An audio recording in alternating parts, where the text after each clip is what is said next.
Good afternoon students. विद्यार्थी मित्रांनो, या दोन शब्दांकडे बघा. पहिला शब्द आहे WARY, व्हेरी. हा शब्द ॲडजेक्टिव्ह म्हणजे विशेषण आहे. त्याचा अर्थ होतो सावध. You have to be very of strangers. तुम्ही अनोळखी लोकांपासून सावध राहायला पाहिजे आहे.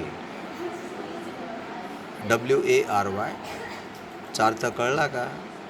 काय सांगितला? WARY, व्हेरी म्हणजे सावध, कॉशियस, अलर्ट. आता दुसरा शब्द बघूया. WEARY, वियरी म्हणजे टायर्ड, एक्झल्टेड, एक्झॉस्टेड, दमलेला, दमलेली, दमलेले.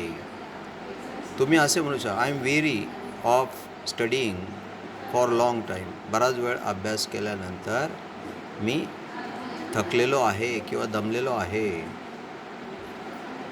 Understood students? विद्यार्थी म्हणजे दोघांमधला फरक समजला? पुन्हा एकदा सांगतो. WARY, व्हेरी म्हणजे सावध. Be very of dogs or strangers. कुत्र्यांपासून किंवा अनोळखी लोकांपासून सावध राहा. दुसरा शब्द आहे WEARY, वियरी म्हणजे दमलेला, दमलेली, दमलेले. After walking a long distance I am feeling weary.